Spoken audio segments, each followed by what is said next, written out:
4 દિવસથી રાજકોટ રેન્જના દેવભૂમિ દ્વારકા જિલ્લા અને જામનગર જિલ્લામાં મોટા પ્રમાણમાં કોસ્ટલ એરિયાની સુરક્ષા માટે રાજ્ય સરકારની મોટી ઝુંબેશ, જેમાં ગેરકાયદેસર જે દબાણો દરિયાઈ પટ્ટી વિસ્તારોમાં કરવામાં આવેલા છે એ તમામને દૂર કરવાની કામગીરી ચાલુ છે. આ બંને જિલ્લા દેશની સામરિક સુરક્ષા માટે અને દેશની આંતરિક સુરક્ષા માટે ખૂબ જ સંવેદનશીલ વિસ્તાર છે. આ વિસ્તારોમાં બંને જિલ્લાઓમાં ટોટલ 51 અલગ અલગ પ્રકારના લેન્ડિંગ પોઈન્ટ છે, તેમજ જે ટાપુઓ છે એ ટાપુઓ પણ મોટા પ્રમાણમાં દરિયાઈ પટ્ટીની આજુબાજુ વિસ્તારોમાં છે. જે લગભગ 35 જેવા ટાપુઓ જામનગર અને દ્વારકા જિલ્લામાં ફેલાયેલા છે. આપને ખ્યાલ છે કે ટાપુ દેશની સૌથી મોટી સુરક્ષાની દ્રષ્ટિથી અગત્યના હોય છે, અને એ પણ જ્યારે દુશ્મન દેશ આપણા સૌથી નજીક વિસ્તારમાં એને એરિયા લાગતા હોય ત્યારે જે ટાપુઓ છે એ ટાપુઓના સામરિક દ્રષ્ટિ અને આંતરિક દ્રષ્ટિના કારણે આની ઇમ્પોર્ટન્સ ખૂબ જ વધી જતી હોય છે. રાજ્ય સરકારની જે ઝુંબેશની અંતર્ગત છેલ્લા 4 દિવસની જે ઝુંબેશ છે એમાં જામનગરના પિરોટન આઇલેન્ડ, જે ખૂબ જ મોટો આઇલેન્ડ છે, એના ઉપર જે ગેરકાયદેસર જે ધાર્મિક દબાણો હતા એને તાત્કાલિક અસરથી દૂર કરવામાં આવેલા છે. એ પિરોટન આઇલેન્ડ ઉપર 4000 જેટલા ચોરસ ફૂટમાં ફેલાયેલા 9 જેટલા ધાર્મિક દબાણોને જામનગર પોલીસ દ્વારા દૂર કરવામાં આવેલા છે. એવી રીતે જામનગર જિલ્લા દ્વારકા જિલ્લામાં 23 જેવા આઇલેન્ડ છે. એ આઇલેન્ડ ઉપર પણ અલગ અલગ વિસ્તારોમાં અને આજુબાજુ વિસ્તારોમાં જે ઝુંબેશ છે એ ઝુંબેશ ચાલુ કરવામાં આવેલી છે.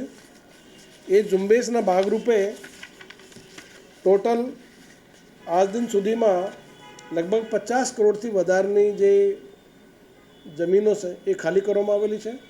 તમામ પ્રકારના જે ગેરકાયદેસર આવાસીય ધાર્મિક જે દબાણો હતા એ પોલીસ દ્વારા અને વહીવટી તંત્ર દ્વારા સાથે રાખી એ મેગા ડિમોલિશન ડ્રાઈવ અત્યારે બેટ દ્વારકા જિલ્લામાં પણ ચાલુ છે. આપને ખ્યાલ છે કે બેટ દ્વારકા અને જામનગર જિલ્લો એ ખૂબ જ રાષ્ટ્રીય સુરક્ષાને કારણે ખૂબ જ સંવેદનશીલ છે. એવી રીતે સમુદ્રી જીવન દ્રષ્ટિ માટે, પબ્લિકની સુરક્ષા માટે આપને ખ્યાલ છે અગાઉના ઇતિહાસમાં આ વિસ્તારમાં ડ્રગ્સની દાણફેરી, લેન્ડિંગ, હથિયારોની અવરજવર દુશ્મન દેશથી, તેમજ ગેરકાયદેસર જે નાણાં પબ્લિક જે ફેક કરન્સી હોય એની પણ અવરજવર મોટા પ્રમાણમાં વિસ્તારમાં થયેલી છે.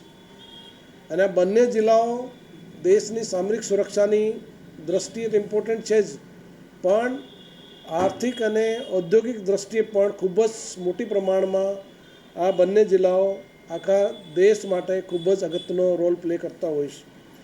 એટલે ઉદ્યોગોની સુરક્ષા માટે પણ બંને જિલ્લાઓ ખૂબ જ ઇમ્પોર્ટન્ટ છે.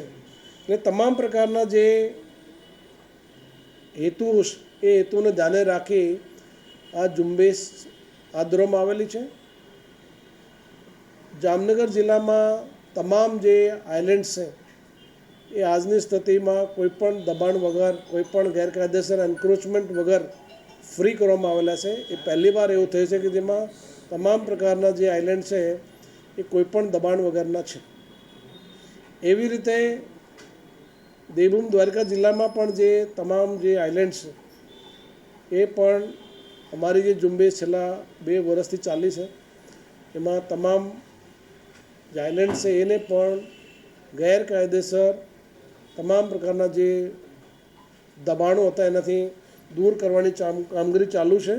ભવિષ્યમાં પણ અમુક વિસ્તારોમાં એ ફરીથી ઝુંબેશ હાથ ધરવામાં આવશે. જે જગ્યા ઉપર ગેરકાયદેસર દબાણો હશે એને પણ પોલીસ દ્વારા અને વહીવટી તંત્ર દ્વારા કડક કાર્યવાહી કરી એ દબાણને દૂર કરવાની કામગીરી પોલીસ દ્વારા કરવામાં આવશે. સામરિક દ્રષ્ટિથી જોઈએ તો આ બંને વિસ્તારોમાં જે landing points, jetty, fishing point, island અને પોર્ટ એ દેશની સામરિક અને ઔદ્યોગિક સુરક્ષા માટે ખૂબ જ જરૂરી છે. ગુજરાત સરકારની એ ટોપ પ્રાયોરિટી છે એ દેશની આંતરિક સુરક્ષા માટે દરિયાઈ સુરક્ષા ખૂબ જ અગત્યની હોય છે. એ દરિયાઈ સુરક્ષાને મજબૂત કરવા માટેના આ રાજ્ય સરકારના એક પ્રયાસ છે, જે ભવિષ્યમાં પણ એ પ્રયાસ ચાલુ રહેવાના છે. જે તમામ પ્રકારના જે દબાણો દૂર કરવામાં આવેલા છે એમાં ભવિષ્યમાં પણ કોઈપણ પ્રકારના દબાણ નહીં થાય એની પણ પોલીસ દ્વારા ભવિષ્યમાં તકેદાર લેવામાં આવનાર છે.